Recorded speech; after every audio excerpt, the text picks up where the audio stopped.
My name is Joe. I'm a political advisor to a joint interagency task force on counterterrorism in Afghanistan.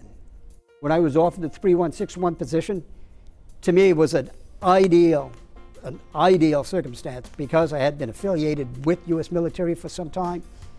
I was being offered a position that made it possible for me to work closely with my former colleagues at the Department of State, working within an interagency environment, heavily involved with the military, so as to do what is necessary on the counterterrorism front to minimize the threats to our men and women in uniform. And not only men and women in uniform, to our civilian colleagues of the many agencies out there in Afghanistan and Iraq, and equally important, the host country nationals with whom we work.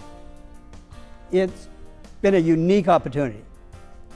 And I've always told people interested in the work we do that there's one key word in what we do, and it's service. I don't care if it's the foreign service for those who have a vocation to serve abroad, or it's the civil service.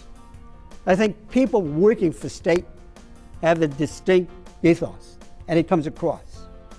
I arrived in Afghanistan in late October of last year. Typically, the way the process is conducted, you come into the country, you're met by colleagues at the embassy, you're given a briefing, a series of briefings during a 3-day period. I had also been designated to work on a counterterrorism task force. And what we do within this task force is to focus on the external threats to Afghanistan. Those threats that emanate in, let's say, Pakistan or anywhere else in the world, but whose intent is directed toward Afghanistan. And I've been doing this now for about 6 months. As you can imagine, this is done in a fairly Spartan environment. I'm assigned to Bagram Air Force Base, and within the Air Force Base there are many different camps.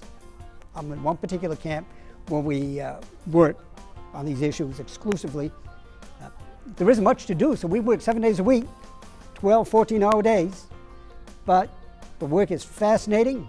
You will find people who will work on governance issues. I recall when we worked on governance issues in Baghdad, we were involved in matters that went across the board, whether it was teaching community councils to make use of Robert's Rules of Parliamentary Order, or how to use budgets at the municipal level, to do basic city planning. We were doing that.